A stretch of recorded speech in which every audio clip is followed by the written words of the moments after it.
Welcome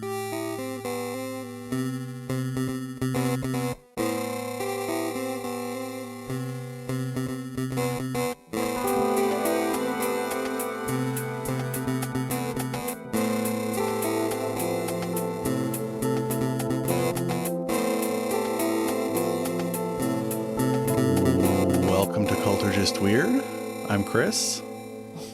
Are you confused about it? No, I just don't know how to start. I can start. You want me to start it? Yeah, go ahead. I'm just going to start it with the fucking intro, the regular ass intro. Just, well, okay. Well, in that case, welcome to Culture Just Weird. I'm Chris. Say it a little better. Say it like this. Say it like a podcast. Hey guys, welcome to... Oh, no, that's good. That's good. Keep doing it. That's terrible. No, that's very TikTokable. That's so No. TikTokable. Hey guys, welcome to Culture Just Weird. I'm Chris. I'm here showing you some food videos that are way too rapid. And I'm Kayla. I'm a TV writer. Your energy was not up to par. Okay. Welcome to Culture Just Weird, the podcast where we talk better. about cults and weirds. That's Chris. He is a data scientist and a game designer. And that's Kayla. She is a TV writer. And welcome to the season finale for season 6 of Culture Just Weird.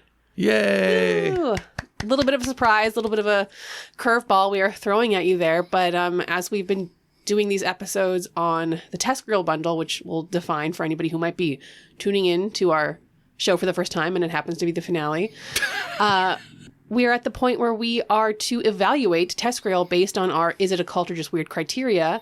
And that kind of felt like a good stopping point for the season.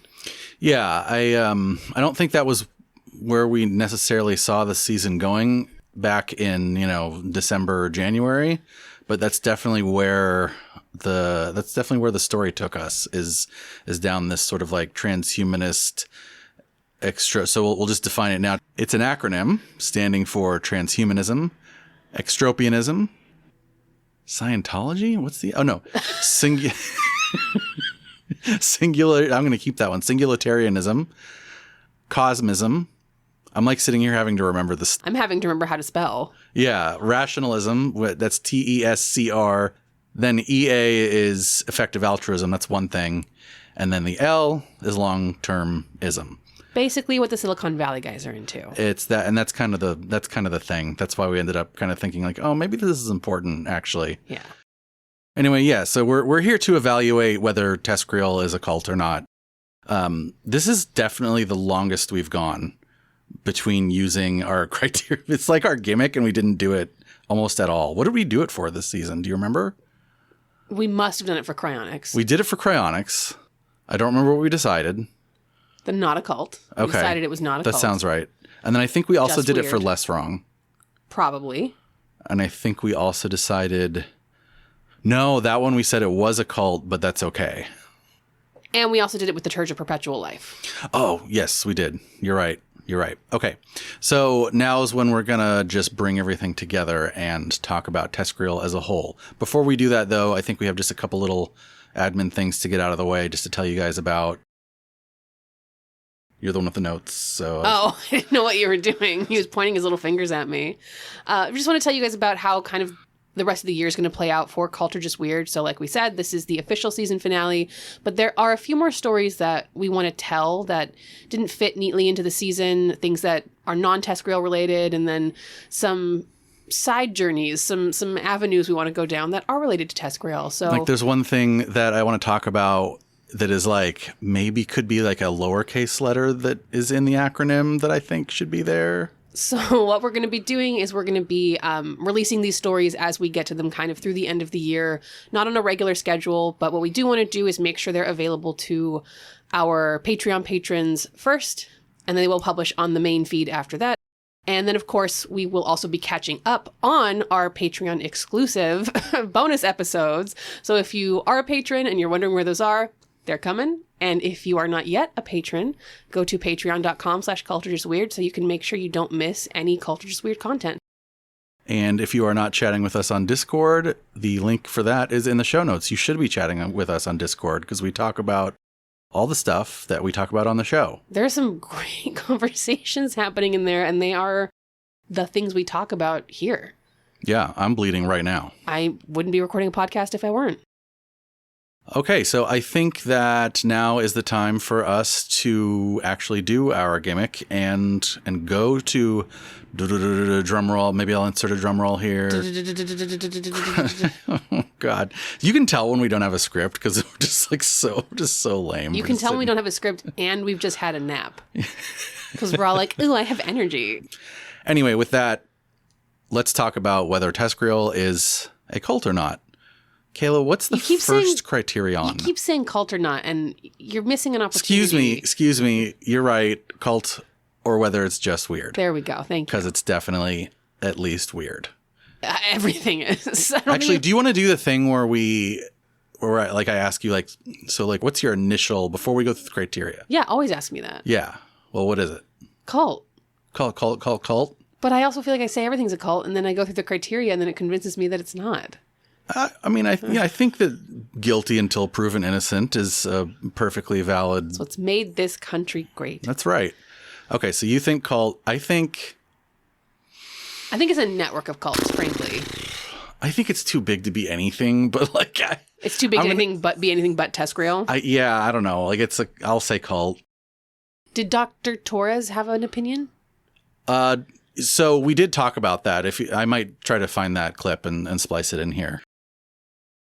I would say that there is a good case to make that that a lot of these communities are run like a cult. It might sound hyperbolic, but I really don't think it is. So take EA, for example. It is very hierarchical. There's a lot of hero worship. I mean, by their own admission, you could find them talking about this. People in the EA community have said there's way too much hero worship. There's a lot of worship of McCaskill and Toby Ord, Eillie Ziutkowski, and Nick Bostrom and so on.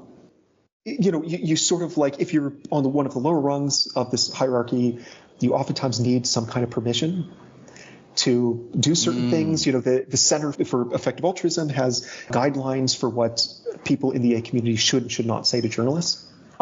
They tested a ranking system, secretly tested an internal ranking system of members of the EA community based in part on IQ. So members who have an IQ of less than 100 would get points removed. Once they have an IQ of 120, then they can start to have points added. Oh, all of this sounds very cultish. They even do something, many members participate in what they call doom circles, where you get in a circle and you criticize each other one at a time. And if you that is for sure. Right. And if you go on the EA forum website, you can find the statement that they begin each critique with. And it is like, for the greater good, for the benefit of this individual and the aim of improving themselves and their epistemic hygiene and so on. It sounds so bizarre.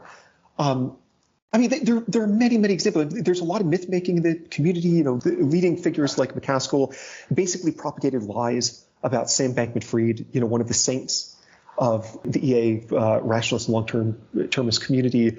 He drove a beat-up Toyota Corolla and lived this very humble lifestyle. What they didn't tell you, what they knew, was that Bankman-Fried lived in a huge mansion and owned $300 million in Bahamian real estate. So it's just like, a lot of the televangelists who, preach one thing and then have private jets, who are flying around in private jets without anybody really supposed to know about that. So anyways, there's probably 50 more things to say about that, but it is very, very cultish in many ways. And in fact, when I was part of the community, we had a number of conversations about whether or not we are part of a cult. Even here's my last thing I'll say. I've even had, this is 100% true, I've had family members of some of the leading EAs contact me in private to say that they're worried their family member is part of a cult. Oh my gosh. Some of the things you mentioned are pretty classic. Well, I think the first criterious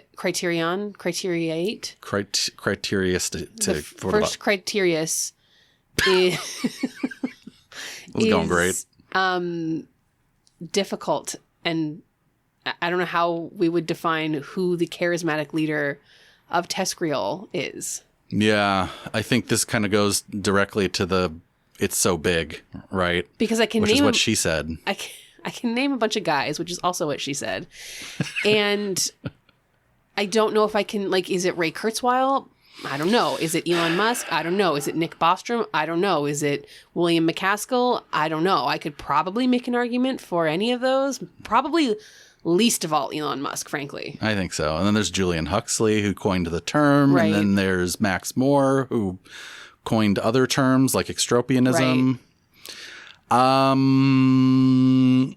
So we could Voltron all these white dudes together into like a giant nerd.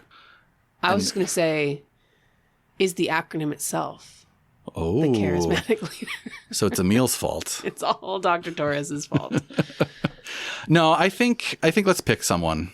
And I mean, I think that not being able to pick someone is also an answer. If there's not a definitive person, is that the answer, that there is no good point singular charismatic leader? But then that makes me question the criteria, because there's certainly been cults with more than one leader. Thinking on theme, Heaven's Gate, for most of its life, had two leaders, T and Do. Right. So I don't know. Yeah, so I think you're right that like the more diffuse it is, the less this particular criterion hits. Criterius hits. But I think that if I did have to pick one, and maybe we can talk about multiple people as being charismatic leaders within the movement, like, you know, we could talk about McCaskill, I think it would be a good choice. I think Max Moore would be a good choice. But I think if I really had to pick someone, I would pick Nick Bostrom. Interesting. And it's unfortunate that we didn't talk more about him on the show. Like, he came up a couple times, but I really feel like he should have come up more because of how influential he has been across all of the letters. Because remember, we're not talking about transhumanism. We're not talking about just EA. We're not talking about just singularitarianism, right? Like, if it was the T, I would say maybe Max Moore. E, Max Moore. The S, I'll give you Ray Kurzweil for that one for sure, and he's definitely charismatic. C, we'd have to maybe go to Ben Goertzel. So he's like the father of modern cosmism, and also invented the term AGI, artificial general intelligence. If it was R, rationalism, maybe you could say Eillie. Man, now that I'm going through them, though, I'm like, each one has its own guy. Each one has its own guy. And like, it's okay. I'm like picturing like a Power Rangers setup here. It's funny now because now I've gone back to convincing myself in my head that the best argument is actually Elon Musk. See, that's why the best argument for me is Nick Bostrom, because Elon Musk feels more like a receiver than a giver in terms of these philosophies. Yes. Wait, let me finish the letters, Okay. Let me finish the letters. Okay, so you got R. That's rationalism. That's less wrong. That's Eliezer Yudkowsky. Then you got EA. That's William McCaskill. Then you got L. That's also William McCaskill. And Nick Bostrom. Yeah, but now that we're picking one for each, let's say that EA is... Sam Bankman-Fried. Let's say it's Sam Bankman-Fried. Fuck. I don't SBF. think yeah, okay. No? Wait, sorry. Yeah? SBF for EA?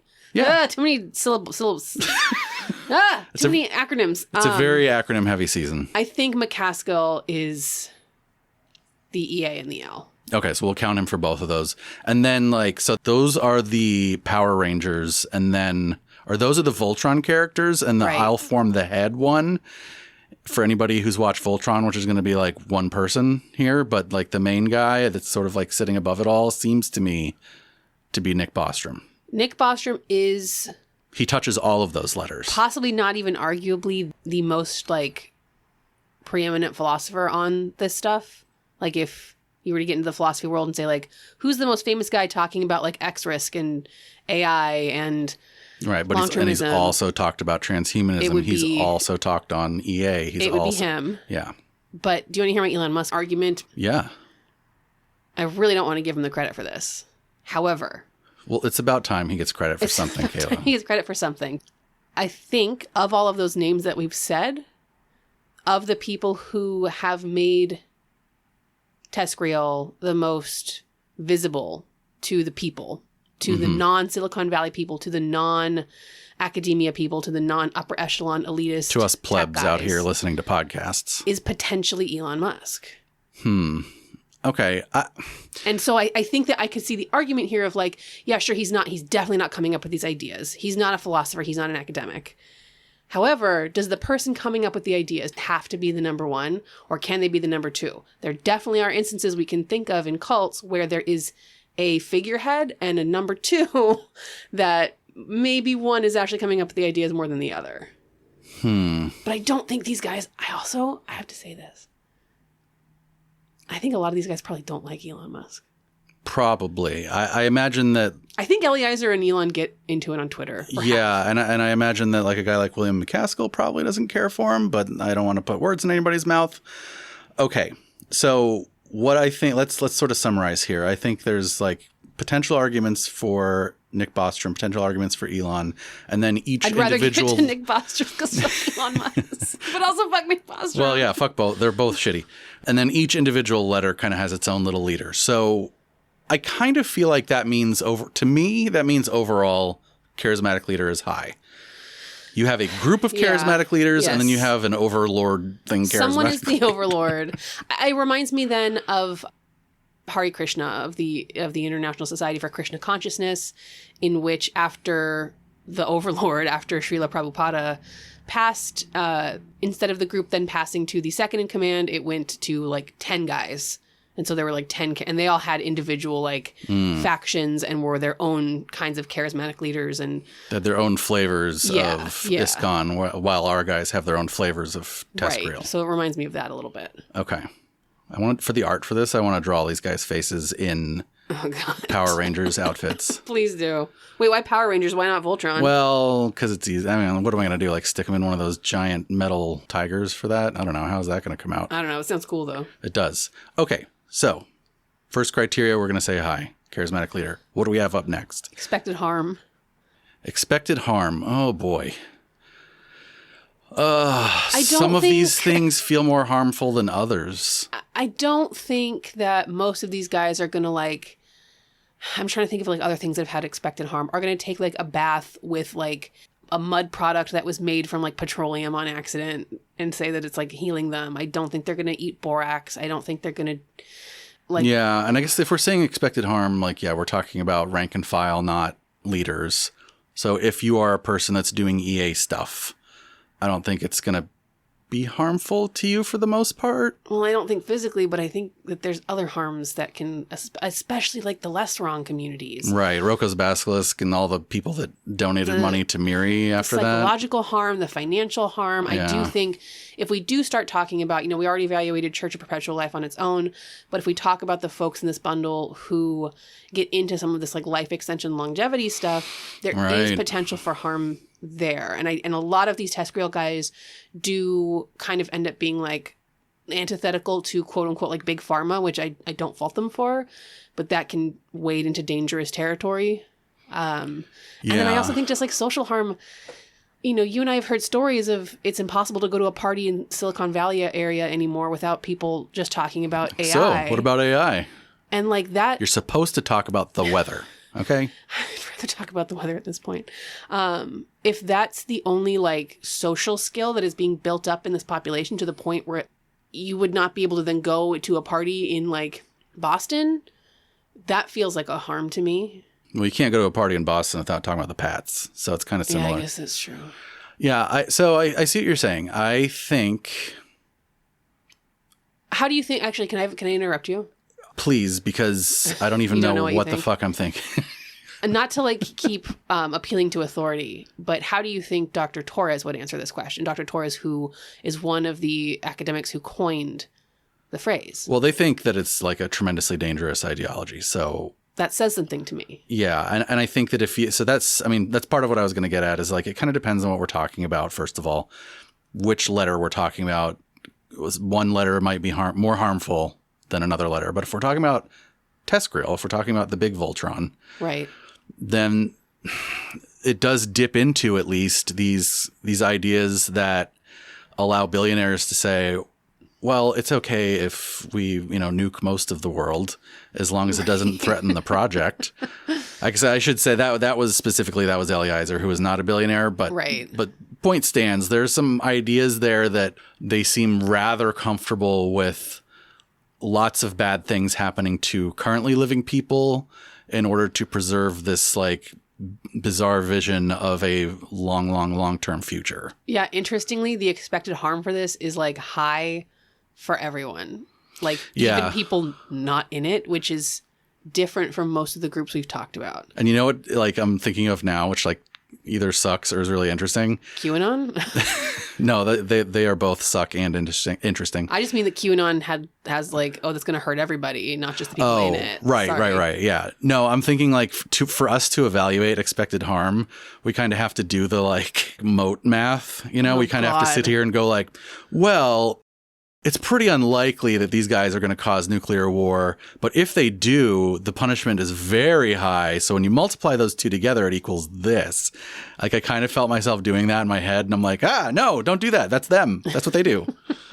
But that being said, I don't know. There's also a place and a time for that, and maybe this is one of those. So I'm going to say relatively high, although the big harms definitely have a lower chance. I think that's valid. Okay. The next one's easy because it's kind of our gimme question. Okay. Presence of ritual. Oh, yeah. It's so high. It couldn't be higher. Oh, my God. And I think that you and I potentially need to reevaluate this criteria just because... Because it's just on everything? Have we ever talked about something that didn't have high presence of ritual? I don't know. I don't know. I kind of want to go back. And we've actually talked about this before where like this criterius, this is usually like the canary in the coal mine, you know? This is what usually gets us into a topic. Yeah. Like with Irvine, it's like, why does Irvine feel weird? Well, it's got a weird vibe, but like mainly it's the logo. Right. You know, like it's always something like that. Like, what are those people doing? Why are they chanting that weird chant? Right, Why are they all wearing the same clothes? Why do they use that weird language?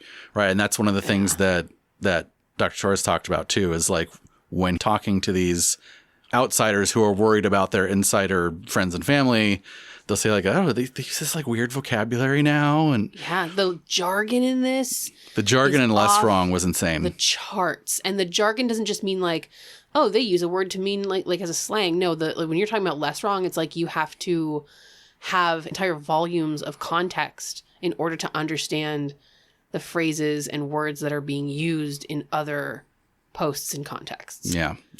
Okay. Ritual's high.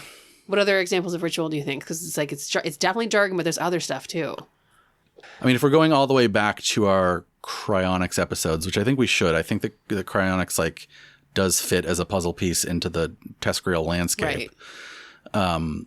You know, there's plenty of stuff there. You know, there's it's essentially it is a death ritual, and you know, in order to preserve your body, right, to be resurrected in the future, there's all kinds of like procedures.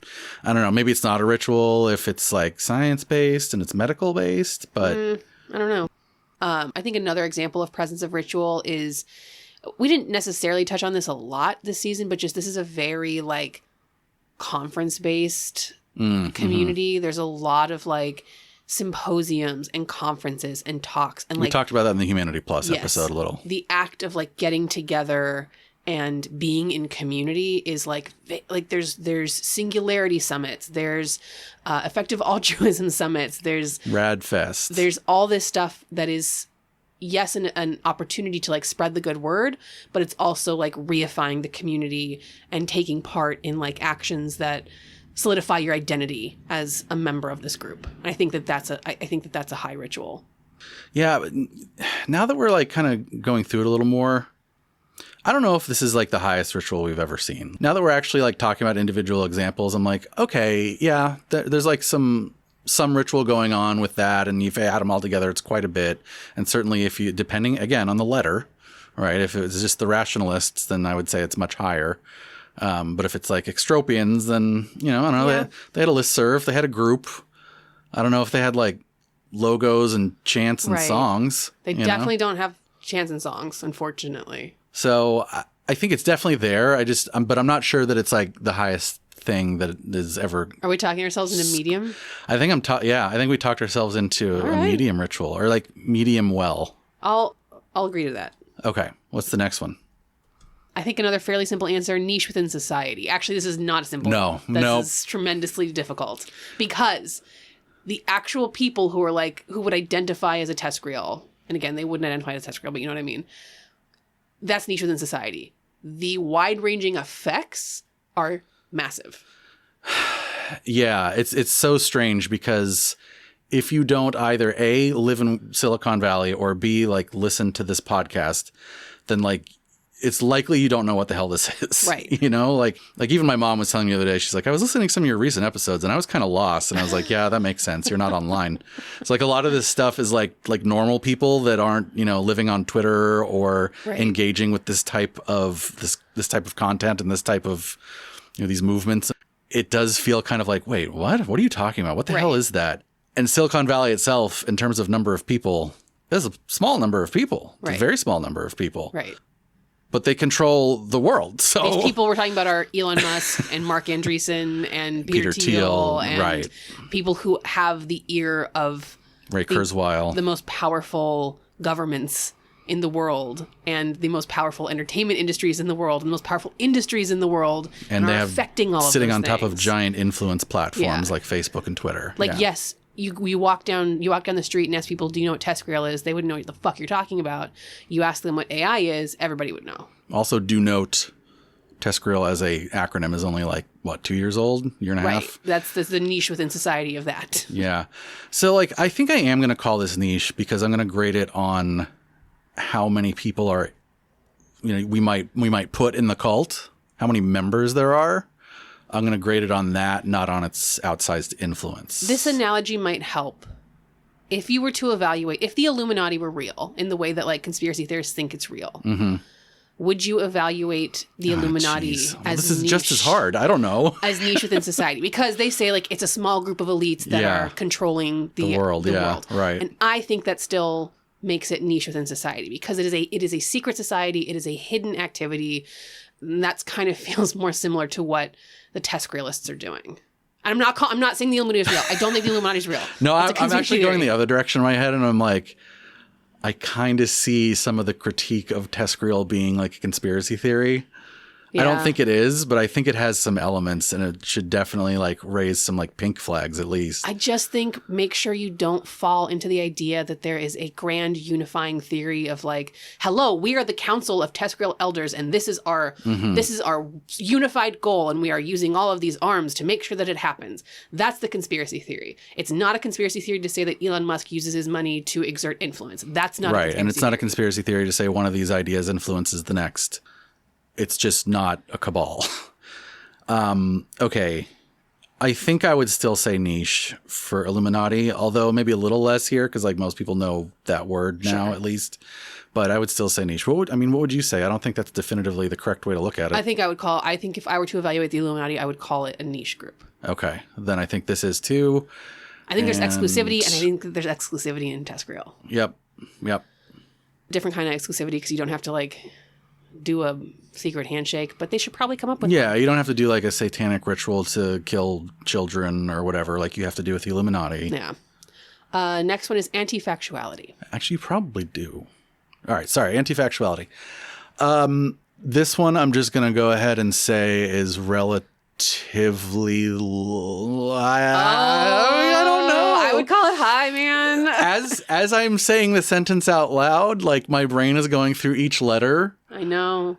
And like transhumanists are like, we want to transcend our like human limitations. I'm like, okay, that's just a thing that you want to do. That's not anti-factual. But then by the time my brain gets to long-termism, I'm like, there's a bunch of crap there. I think the buck pretty easily stops with effective altruism in that like we talked about in the episode, I think they very clearly downplay facts and they very clearly downplay like patterns of history in order to keep the glue holding the philosophy together. In order to keep the glue holding the philosophy together, you have to ignore the way wealthy classes and power structures have existed in our societies forever. And that to me is anti-factual. And I would love to have a conversation with William McCaskill about this because I cannot believe that he has not thought about that. I do believe that he has thoughts and feelings about it. I just don't know what they are. Yeah, that would kind of go into like, I think, some of the like blind spots part of anti-factuality. I don't know about like logical fallacies, but I do think that there are some, like, I don't necessarily believe them when they say each dollar is spent is worth like X number of lives. Like sure. I get the impulse to do something like that, but like I don't know. That doesn't feel like super based in reality. I don't know about like other logical fallacies. I mean, if we're going to link together transhumanism and eugenics, which we kind of did these last 2 episodes, there's a ton there. Right. So to the extent that TESCREALists are into the eugenicsy type stuff, which personally that's part of I think of how I differentiate TESCREALists from like other people who are just into one or more of the letters, is that they have a more eugenicsy sort of bent. Right. So for example, like when a Nick Bostrom, who we have called charismatic leader, talks about dysgenic pressures, that's when you go like, oh, okay, you got some blind spots in your facts. That makes me go back to expected harm. Yeah. Hi. Yeah. So what are we saying on this one then? This topic is so big. It's too big. TESCREAL is not anti-factual in the way that like an MLM is anti-factual. Right. Or in the way that QAnon is. Yeah. I think that we can sit here. I think what's happening more with TESCREAL, and this is kind of getting into a personal place, is that it's a bundle of philosophies that have reached different conclusions re-philosophy than like you or I would. And maybe that's not anti-factual. Yeah, that's true. I think it's a lot of people with the same information reaching different conclusions, and that doesn't necessarily mean the whole thing is anti-factual. We can definitely find instances of like, this is wrong, this is wrong, this is wrong, but I think this is like the like dysgenic pressures and like scientific racism there's actual evidence against that, whereas some of the other stuff is just like you've reached different conclusions. Right. Yeah, and I think that's important because anti-factual can't just mean like, I disagree with your ideas. Right. Right. It has to be like some specific, there's evidence against this. I am noting the presence of logical fallacies and blind spots. So like, I don't agree with the conclusions that long-termists have drawn. And I think that I think I'm right. But I don't think that makes them anti-factual. Okay. Which I could be wrong. Honestly, this is one that I really want to hear from like people on. So like, please, if you're listening right now and you're like screaming at your podcast, please let us know because this one's hard. Discord call to action. Come join us on Discord. Talk about it. Do we want to just say low for like funsies? 27%. Okay, that sounds low to me.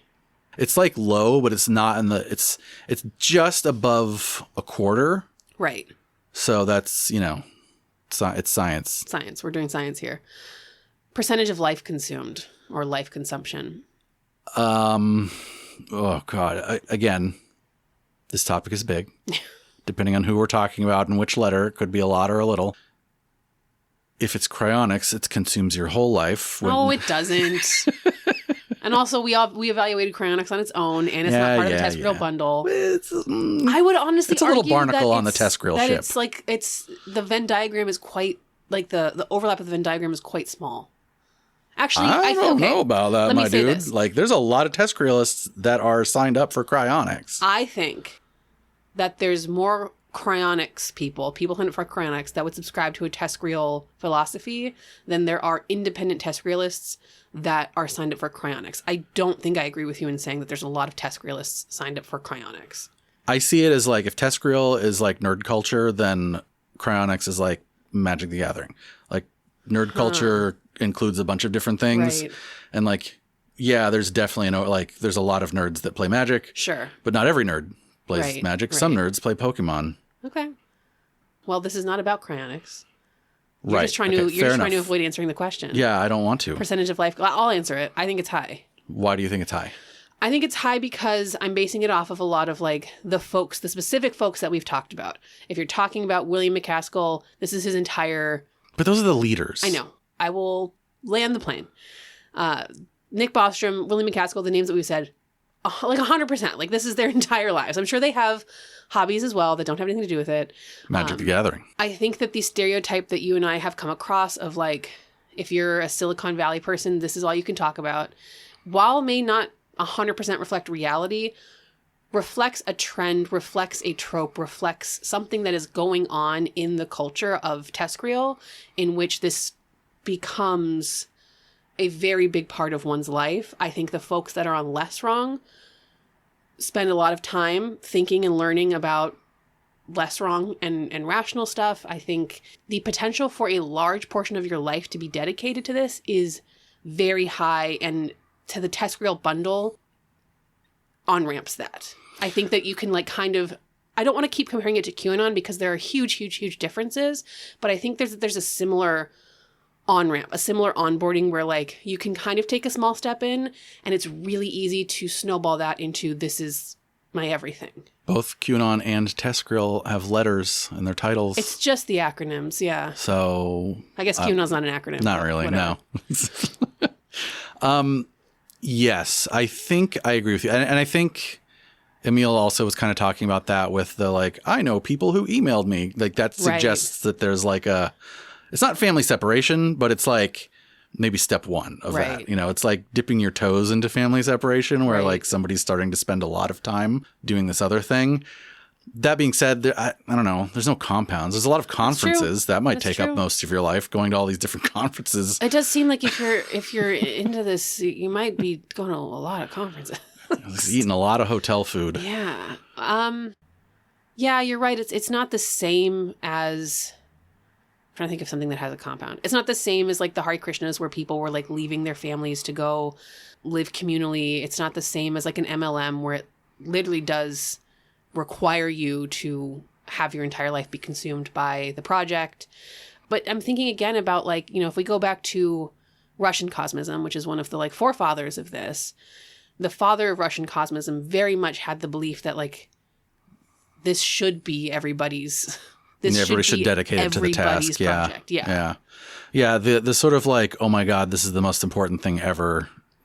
That thread definitely carried through into TESCREAL at large. I think I'm going to say medium. Because the potential's there, but it doesn't have to be. I think you can be a casual TESCREAL guy. I think you can casual TESCREAL. I think you can casually be like, wow, this effective altruism thing sounds cool. Or you can casually read a Nick Bostrom book. We have a Nick Bostrom book on our bookshelf. You can casually dip your toe into these ideas. Yeah, I'm not going to read it though. I think I said this last time. Yeah, like, maybe I do want to. Let's at least take it off our bookshelf because now I'm embarrassed when people come over and see it. Sitting next to like our Ray Kurzweil one, which they listen to the show. Like people that come to our apartment also listen to the show, so they'll just be like, "What? I thought you hated that guy." I'd rather keep Ray Kurzweil on our bookshelf than Nick Bostrom, and like frankly, Ray Kurzweil is way more of a he's magical prophet than like a factual source. Yeah, I still like him though. I still like Ray Kurzweil. You're not going to get me to not like Ray Kurzweil. But I think he's got a lot of ideas that are not based in reality. Agreed. And spends a lot of time disseminating those ideas. Okay, so because we have the ability for people that are into maybe one of the letters to get into all of the letters and be consumed by the letters, then we're going to say what? Medium? Medium's good. Medium's good for okay, me. Great. Dogmatic beliefs. Are you keeping track of all these? Yes. We're right. Everybody else is wrong. Kick you out if you dissent in any way. Is that going to depend on the letter? Because I feel like less wrong, no. I feel like there's room for dissent. Less wrong was very low dogma. But I feel like and this is so mean. This is not like, let's take this out of the evaluation, but I just want to say it. Okay. I feel like I could have this is just based on vibes. I feel like I could have a conversation with William McCaskill in which I could challenge his ideas. Mm-hmm. I don't know if I could have a conversation with Nick Bostrom and challenge his ideas. I don't think he. Why does that mean? I'm keeping that. Because that's literally based on nothing, and I'm basing a lot of. Yeah, but you said feel. I know, and I think it's mean to say like I feel like this guy's a dick. Yeah. Okay. Fair. It's not mean. It's maybe like a little anti-factual. It's definitely anti-factual, and that's why I want to say it. But still, let's strike it from the record. Separate it from the criteria. There's no evidence for this. Whereas we have the evidence for there's room for dissent on less wrong. I think there's even room. I mean, I'm in the cryonics Discord. There's room for dissent there. I think that there's... Also, now you're bringing up cryonics when it supports your thing. You said it was allowed. Just throwing it around whenever you think it's useful. I think there's room for dissent in the effective altruist community. Like, I've seen examples of, like, differing philosophers and academics and people being able to talk about this. And I can't imagine that if you go to a Silicon Valley party where everyone's talking about AI, they all have the exact same thought about AI. Even within TESCREAL, there are differing like diametrically opposed ideas about AI specifically. Right. And those people are all part of TESCREAL. Right. If you're going to call Eliezer Yudkowsky and Mark Andreessen TESCREALists, which I think we are, then you have to say that the dogma is low because they have some very different views about how to go about this. Right. Low dogma. Ugh, that feels weird. Too bad. We thought about it. We said it. We are infallible. That feels weird, but yeah. Yeah, well, low dogma is just weird. That's what... Coming up on the end here, you got 2 more, Chain of Victims. I mean, I had you read The Singularity is Near, so I... Yeah, can I confess something? I got you into it. I never finished that book. What? It's fat. Kayla. It's thick. It's so big. I never finished it. It's a big fatty. I read portions of it from beginning to end. I referenced it for these episodes. I've Wikipedia'd it. It's like when you watch a movie on TNT. I've seen it. Okay, no, that is not at all like that. So if you read little chunks of The Singularity is Near, like small little chunks over time, and then like eventually enough of them overlap that you know the whole movie. Yeah, I think it's that. Then it's like War Games. I mean, TNT. Okay. Yeah. Yes. It's like Lord of the Rings. Lord of the Rings is your TNT example?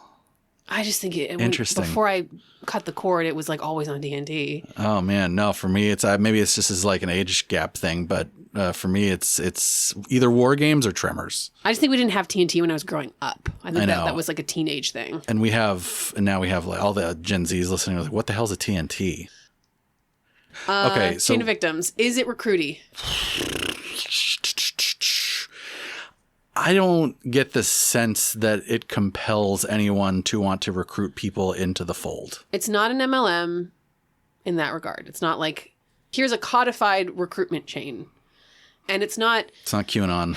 I gotta bring it up again. It's not QAnon in which it like, you can see the virality. I think that this has the potential for virality, and that's probably the way it spreads more, in that like a book gets published and someone reads it and then you recommend it to your friend, or you're on Twitter and you see a thing and you're like, oh, what's that? Or you see an interview with Elon Musk and he talks about population stuff that's going on. Like, I think it has the potential for that virality, but it doesn't seem to grab hold the same way that QAnon did. Yeah. What about something like Nex? I would call Nexium High Chain of Victims too, because but that started as an MLM. It's hard to differentiate, but that's true. But it's hard to differentiate there between victim and perpetrator. Right. Especially at those like mid to high levels where like they still got recruited in. Right. They're still victims, but then they also did bad things to people. I think that this having a diffuse, even though it's high, having diffuse charismatic leaders helps with that a little bit. And that there's not like one point that is forcing everybody to revolve around them and requiring this like top-down structure. Yeah. I don't think that this requires like, I think if you really got into it, you can make an argument, but it would be an exonym, not an endonym, if that makes sense. Yeah. It would be something that we are, a framework that we are assigning rather than a framework that has been designed or emerged. I think also the sort of, I think this criteria is sort of inextricably linked to the expected harm one. Yeah. Because if there's harm and you bring somebody in, then you start to get that ambiguity between victim and perpetrator. Here, I'm not feeling the harm on like the individual member level nearly as much as I'm feeling the harm on like a society, like a global influence level. We are all chained victims in this. Right. So that's true. We are the victims of TESCREAL. So I'm going to say low on Chain of Victims. I do think there's a little bit of virality with, again, going back to our favorite man, I think that Elon Musk has a little bit of a viral reach. Sure. And I think that there's some virality in AI stuff. But again, just because I can go like, well, this and this and this doesn't mean that TESCREAL as a whole. Right. And even with Elon, like he has a big reach. Is it a viral reach? Yeah, I guess maybe people do like to share his shit, but like usually because it's stupid. I don't know. Yeah, I think overall, low. Low. And this is the last one, the final criterius of... we know you think people are going to come away from this and like start using the word criterius? Criterius is the wrong word. Safe or unsafe exit. I don't feel like it's unsafe to I don't think it's unsafe at all. And if you're a TESCREAList and you want to leave, come leave. You'll be fine. We'll take care of you. We'll welcome you into the fold of crypt theory and watching TV on the couch and not talking about AI. Yeah. I lurked around less wrong and then I stopped and like didn't get shunned by anybody. Of course, granted, I didn't make any friends. No, and we were singularitarians once upon a time, and it was easy to get in, easy to get out. Yeah. But again, I don't know. Like, if we were friends with Ray Kurzweil, do you think he'd shun us now if we were like, dude, I don't know. If I got shunned by Ray Kurzweil, that would be the greatest thing to ever happen to me. Oh, Imagine God. getting to put that on your like Twitter Resume, profile, LinkedIn, and your LinkedIn shunned resume. by Ray Kurzweil. Shunned by Ray Kurzweil. Would you put like a date there? You know, like 2005 attended so and so college. 2007 shunned by Ray Kurzweil. Put under special skills. Special skills. Okay. I think that the exit is safe. You're not going to be cut off from your friends and family. You're not going to be shunned as in the Amish. You're not going to lose your entire community as in QAnon. I think that the exit is safe here. And of course, your mileage may vary. I'm sure that has happened to some people where they were like really into EA and their EA friends didn't care for it when they stopped being into it. I'm sure that exists. But from our research on these letters seems low. So. Okay, so you know what's weird is that like the first few were like so high. Yeah. And I was like, oh, we are just heading straight towards a cult evaluation. And then it just kind of petered out. And the last few were low. So just a reminder for everybody. Charismatic leader, high. Expected harm, high. Presence of ritual, medium, maybe medium well. Niche within society, yes, it is niche. Anti-factuality, low. Life consumption, medium. Dogmatic beliefs, low. Chain of victims, low. Safe run, safe exit, low. It's almost split down the middle. This, my friends, I think is just weird. It's, oh man. I really was not expecting that. But it has such potential for danger and harm and perniciousness. I think if we to desire to punish our listeners, we would go through every letter and evaluate every letter. Christ. And we're not doing that. We should have done that at the time. That ship has sailed. We're not doing that. We love our listeners. We're not going to do that. We could probably make individual cases that are different. Like maybe the T is a little higher in this and the L is a little lower in this. And the L is a cult and the EA is just weird. We could probably play that game. But because we've discovered that this thing is a bundle, that the TESCREAL acronym is a terror management theory bundle, we're evaluating it as one. And I think you're right that it's split down the middle, but I think that there's enough lows that I'm hitting just weird. And I don't want to say that. Yeah. And I also think like for me, this needs to like, for me to call something a cult with these criteria, it needs to be like more than simple majority. It needs to be like most of the criteria, like, you know, maybe with like one or two or three that don't. So I agree based on our criteria, it's not a cult. It's just weird. And I think about like, okay, well, does anything make me balk about that? The harmfulness, like things can be harmful without being a cult. Right. Things can have like top-down leaders and, you know, people influencing other people without being a cult. Right. I wouldn't call like this is that case. Chevron a cult. Probably. I don't know. Companies are cults. We did that one season. Yeah, we did. Well, I mean, that's the risk of a show like this, right? Is that we're like, you know, everything's a cult, right? Like we could easily fall into that. And I think we shouldn't. Man, I really don't want to call it just weird, but I think that TESCREAL as a whole, while it has the potential to grow and blossom into something more, currently is just weird and has some cult-like tendencies for sure, as we learned from Dr. Torres and just from other people we've talked to. But yeah, I think that's our definitive answer this season. I'm going to tell Emil. They're going to be so upset. They're going to disown us on Twitter. If you are in the same camp as Dr. Emil Torres and you disagree with us, again, please let us know because we're wrong all the time. Yeah. And we want to be corrected. We want to be less wrong. Oh, God. Okay.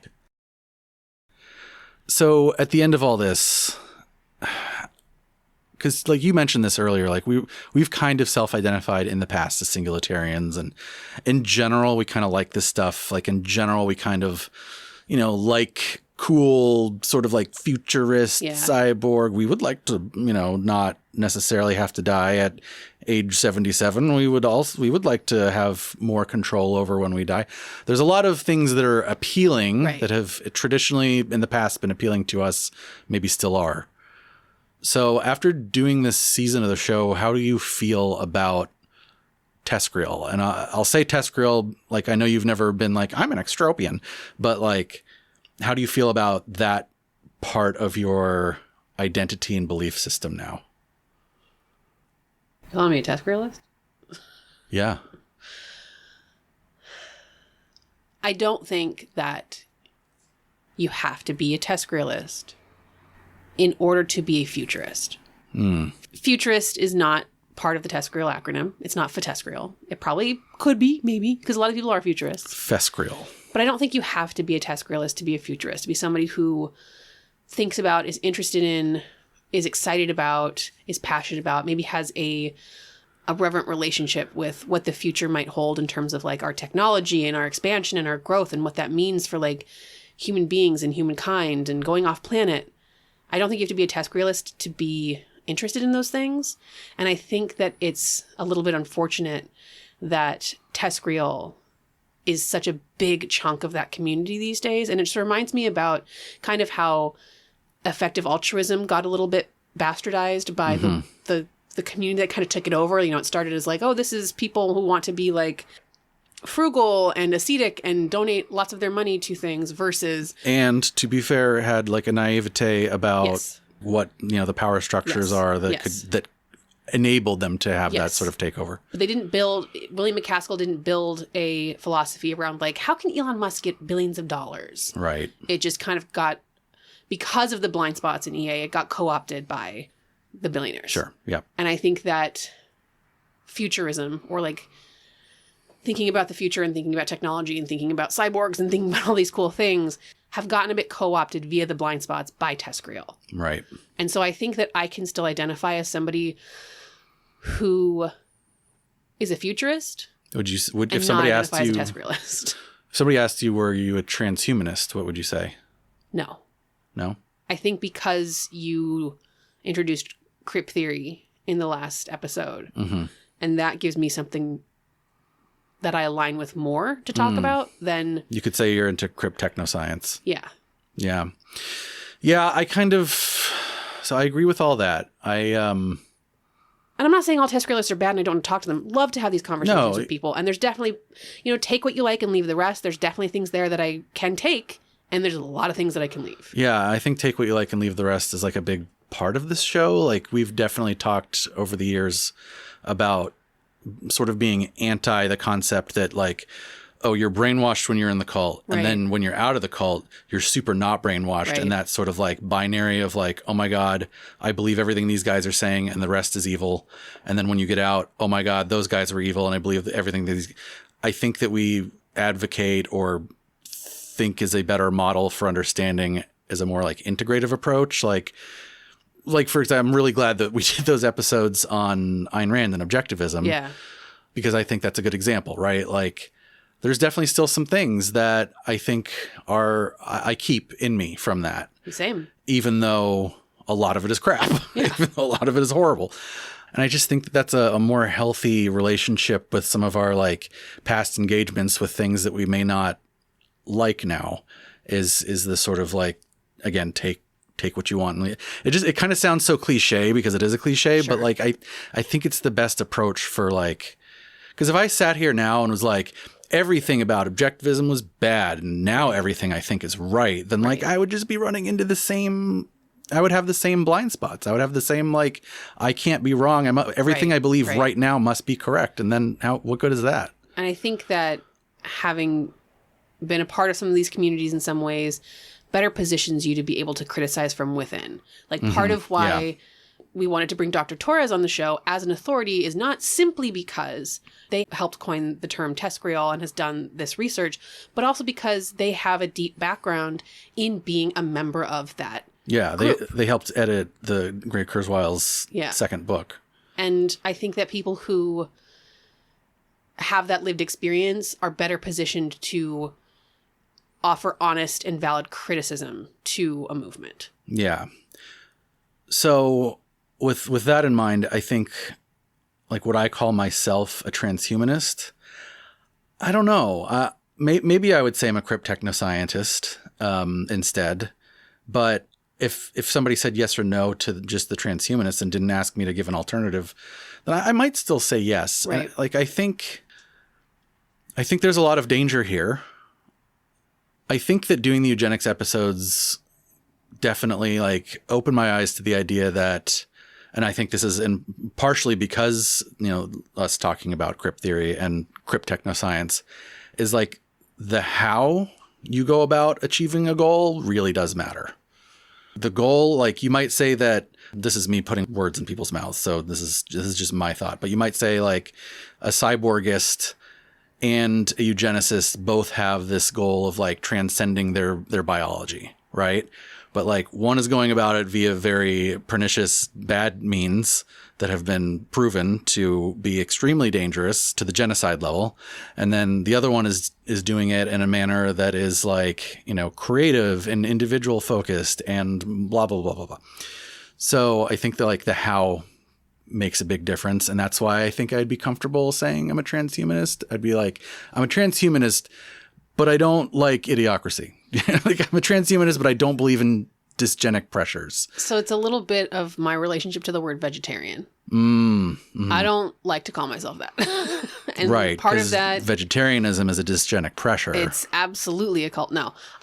Part of that is because of the stigma that's associated with it, which is definitely less now. Like I'm somebody who, my vegetarianism has waxed and waned through my life, but I came up as a vegetarian in time when it was like really not looked upon kindly. Well, you also lived in a pretty red meat sort of area. Yeah.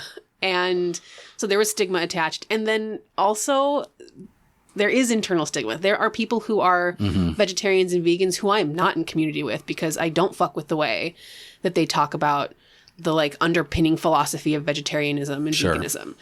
So I have a little bit of a complicated relationship with that label. And I think that can that mirrors a little bit maybe how you're feeling about something like TESCREAL or transhumanism. Yeah. Yeah. And I don't think we're like nearly at the place where somebody's going to ask me if I'm a TESCREAList. Like it's not nearly that much in the lexicon yet. Right. But I think, somebody might ask you if you're a transhumanist. And certainly I think, our friends might ask us how we feel about the whole thing now that we've done these episodes this season. And I think that's my answer. I had already kind of like given up on a few of the like singularitarian things that feel a little more fantastical. I know. But I have really less hope in my life. But I really have like, until I started really engaging with some of like the TESCREAL stuff from Timnit and Emil, I didn't see as much harm as I see now and as much potential harm. And I think that is useful when these ideas are so influential in Silicon Valley. They're so influential in the most influential place that has ever existed. Right. I think it's important to know those things. So, Chris, I think that's a good place to kind of transition us into the second half of this episode, or second part of this episode. To transhuman. To transfer what we've been talking about. We started this season by talking about death. We were really captivated by what cryonics meant about our relationship to death when we started the season and before we started the season. And we wanted to extrapolate that and explore that. And that led us to TESCREAL, which I would still argue is very much about the fear of death and is very much about managing terror regarding our mortality. So much of this has to do with immortality, and not just immortality of the self, but immortality of the species, ensuring that humanity exists forever. People who are talking about existential risk, are managing their terror about the species. Yeah. And transhumanism is like, we want to transcend human biology and do all these things and make people better in so many ways. But mostly we want to have longevity. Right. And so I kind of want to ask you asked me questions. I'm going to ask you a question. No, please don't. I think we've distilled what we're saying about like TESCREAL. What are we saying about the fear of death with this season? Like, what is your takeaway on that? And I have a second question to transition into that. So if you want me to ask you the second half, I can, or you can answer this part. Go ahead and lay the second half on me.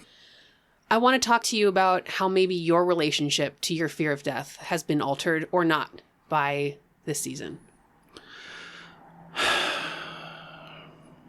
Honestly, I think if this season had taken away my dreams of living in a San Junipero, of uploading my brain to a heaven adjacent techno heaven, right, so a that persistent world of like digital self. Right, of pleasure and joy or whatever, then I think I would have a different answer than I do. But I think I had already kind of, before we started this season, I was already pretty skeptical that the Rapture for Nerds was actually going to become a reality. Right. So I don't think it's really changed my relationship to death as much. I do think that the last episode of last season, though, did. The Death Cafes? The Death Cafes did. You know, and I don't necessarily think... I'm a little torn. Inside me, there are two wolves. As always. And one wolf is like, hey, you know, cryonics might be cool, and it would be nice to live, you know, as long as you want and choose your own time of passing. That would be cool. And then there's another wolf inside me that's like, that fear has led humans down some weird paths over, according to Terra management theory, all of the paths we have gone down over the centuries and millennia have been because of our fear of death.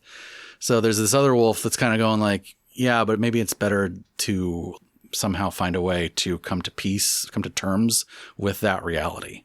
And I think that I definitely get more of that from the Death Cafe. Like one of the biggest takeaways I have from that is like how often we talk about living well and how not often we talk about dying well.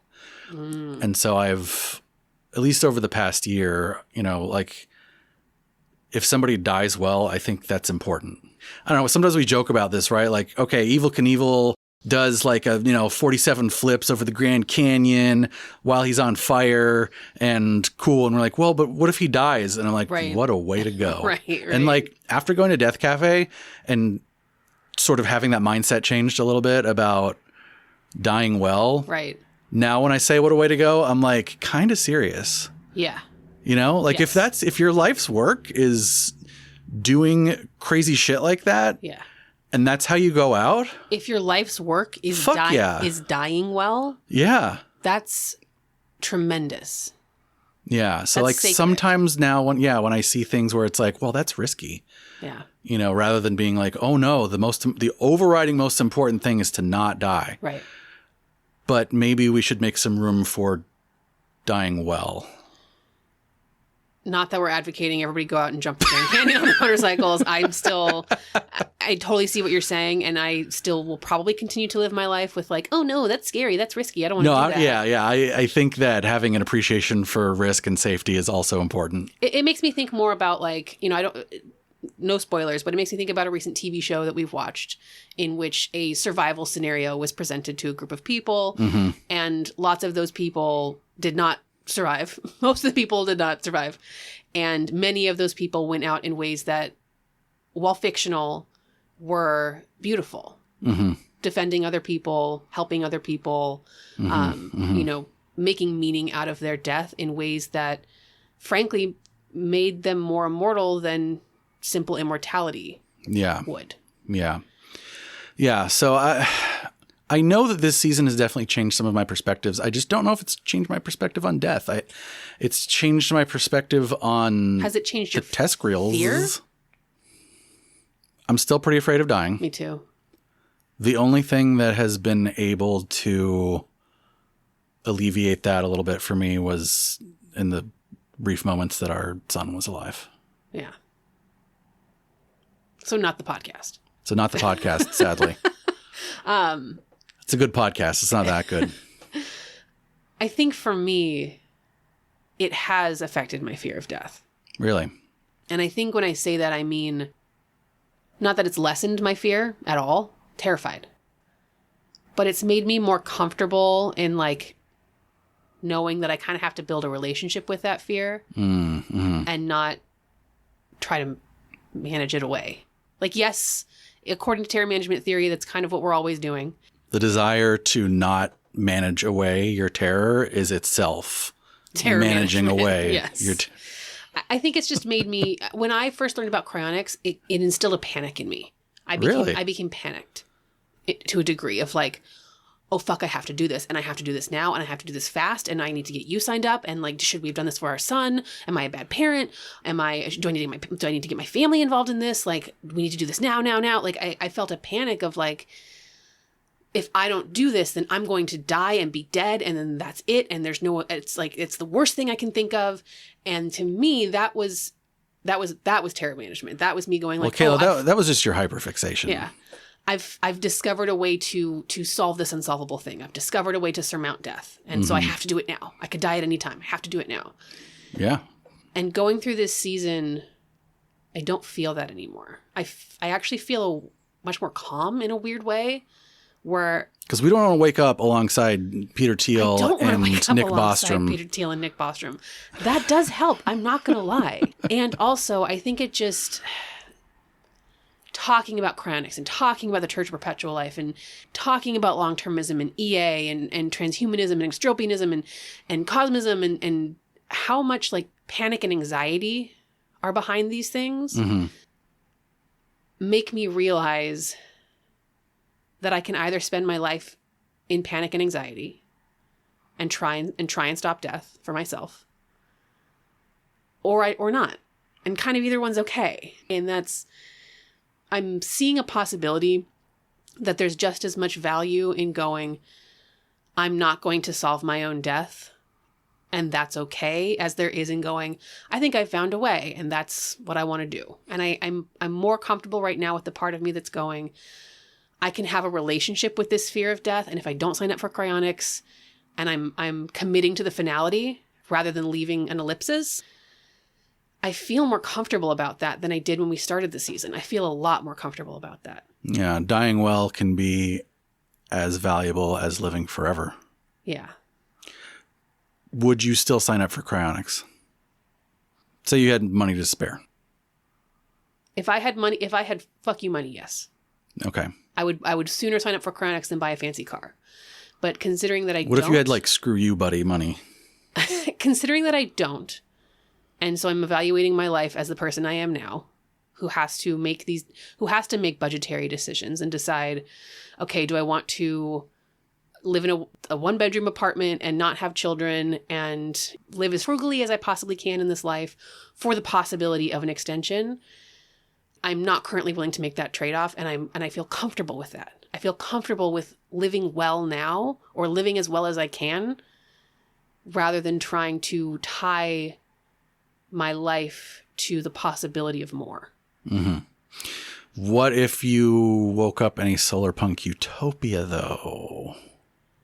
But you wouldn't. That's cool. You wouldn't, because the Peter Thiel and Nick Bostrom would be there. Yeah, that's cool. And also, like, what if they weren't? What if it was like people that you liked were all signed up, and all these douchebags weren't? Would that actually make a difference? Yeah, kind of would. Yes, it would.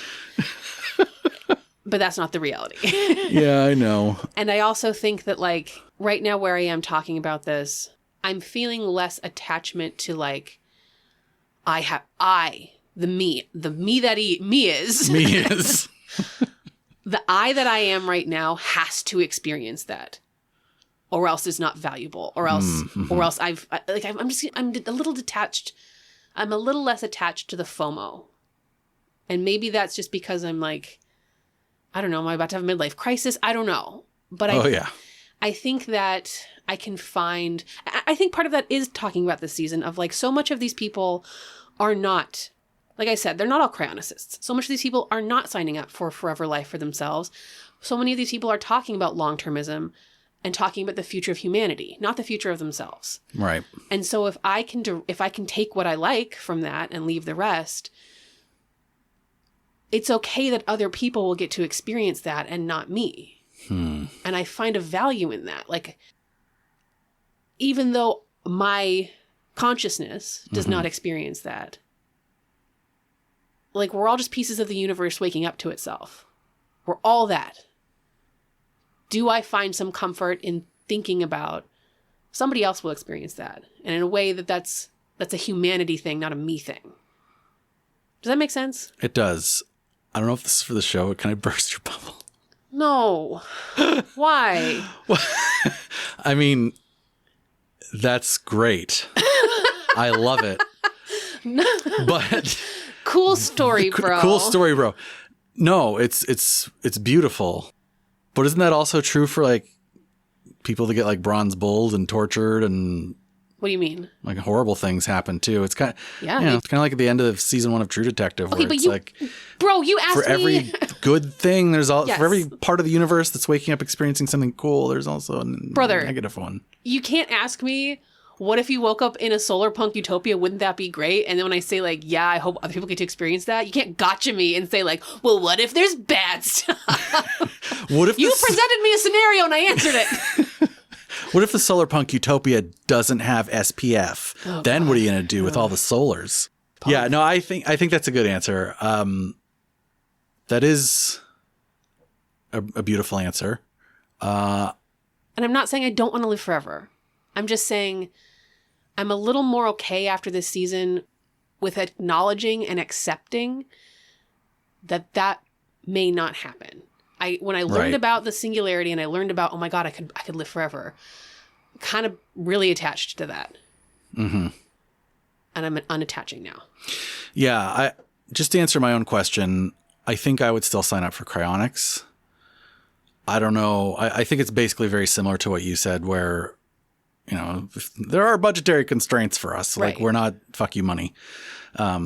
But, if the budgetary constraints were relaxed for whatever reason, because we do get fuck you money or whatever. If I could get a good life insurance policy, which unfortunately I probably can't.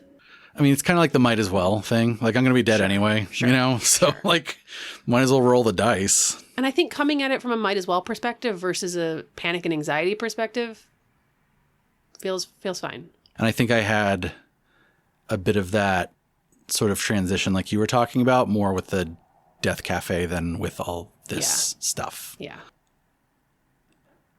Are you feeling done?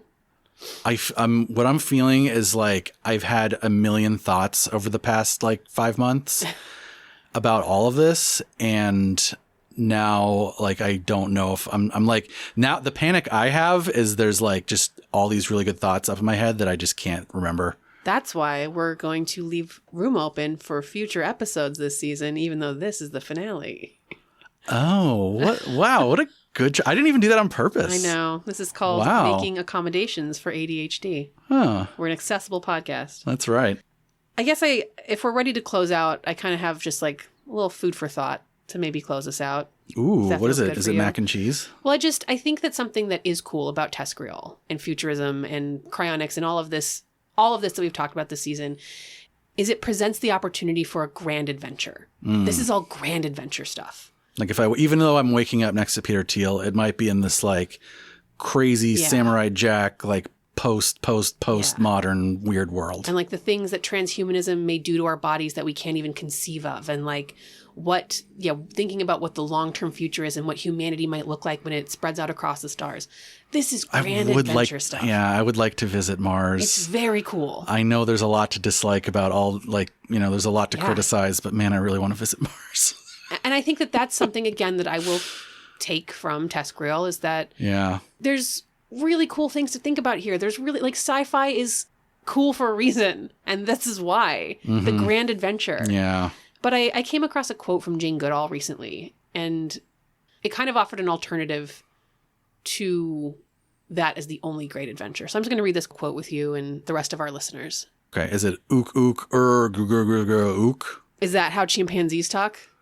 I think they do sign language, actually. So you're going to sign this to me? I'm not going to sign this to you. Okay. That would not be good on a podcast. That would be actually not accessible. It would be very bad. Yeah. So here's the quote. My next great adventure, aged 90, is going to be dying. There's either nothing or something.